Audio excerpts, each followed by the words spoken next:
স্বৈরাচারের জন্ম এই বাংলাদেশের মাটিতে আমরা হতে দেব ইনশাআল্লাহ। স্থানীয় সরকার উপদেষ্টা জনাব আসিফ মাহমুদ সজীব ভুঁইয়াকে অবিলম্বে পদত্যাগ করতে হবে।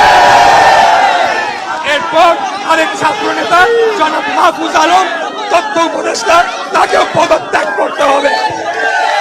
যে সরকারের ভেতর থেকে বিচার বিভাগের উপরে হস্তক্ষেপ করা হয়েছে রায় প্রদানের সময়, নির্বাচন কমিশনকে এক প্রকার জিম্মি করার চেষ্টা করা আজকে হয়েছে, আপনারা দেখেছেন, এবং পুরা সম্পূর্ণ ব্যুরোক্রেসি তারা নিয়ন্ত্রণ করছে। এখন এই অবস্থায় আমার একজন প্রার্থী, আমার সাথে যদি এই আচরণ করা হয়, যখন জাতীয় নির্বাচন হবে, রাষ্ট্র ক্ষমতা পরিবর্তনের প্রশ্ন চলে আসবে, তখন কি আপনারা আশা রাখতে পারেন যে নিরপেক্ষভাবে বাংলাদেশে জাতীয় নির্বাচন হবে? এরা এই সরকারে থাকা অবস্থায় একটা স্বৈরাচারের জন্ম এই বাংলাদেশের মাটিতে আমরা হতে দেব ইনশাআল্লাহ। আর যদি হয় হাসিনার যে পরিণতি হয়েছে, 17 বছর আমরা যেভাবে রক্ত ঘাম জীবন এক করে জীবন দিয়ে খুন হয়ে মামলাকে জেল কেটে নির্যাতিত হয়ে খুনি হাসিনার পলায়নের প্রেক্ষাপট রচনা করেছিলাম, আমরা আবারও যে কোনো স্বৈরাচারকে যে কোনো সময় উচিত জবাব দেওয়ার জন্য প্রস্তুত রয়েছি ইনশাআল্লাহ। কি আছি এখানে আবারও বলছি, সরকারের নির্দেশ ছাড়া তো অবশ্যই এই পর্যন্তটা আসতো না। অতএব উদ্দেশ্য সম্পর্কে আমরা জনগণের সামনে আজকে উন্মোচন করে দিলাম।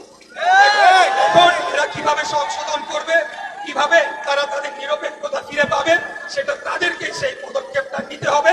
এবং সানবিট সব দিবে সামাল। সানবিট ম্যাজিক প্রেস ডিশওয়াশিং এর মাথা ঘোরানো সলিউশন।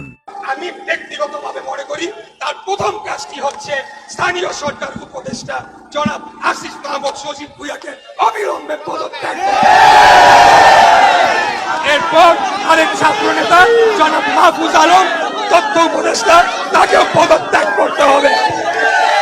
আমি ওনাদের শুভকামনা করি, ওনারা পদত্যাগ করে যে রাজনৈতিক দলের তারা সদস্য হয়েছেন বা হতে চান, সেখানে গিয়ে সাংগঠনিক রাজনীতি করেন। সরকারের উপরে আর হস্তক্ষেপ চলবে না, এটা আমরা হতে দেব না। এবং আমরা সুনির্দিষ্টভাবে নির্বাচনের রোডম্যাপ চাই। এখন এটা পরিষ্কার হয়ে গিয়েছে। এতদিন যখন আমরা বলতাম নির্বাচন নিয়ে, তখন একটা পক্ষ খুব আমাদের সমালোচনা করত, তারা মনে করতো আমরা ক্ষমতায় যাওয়ার জন্য উদ্গ্রীব হয়ে আছি।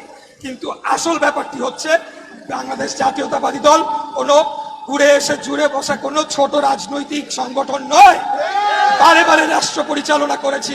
আমাদের এই দলের যে বয়স হয়েছে, এখানে যে নেতৃবৃন্দ রয়েছেন, আমরা বারে বারে রাষ্ট্র ক্ষমতা ছিলাম।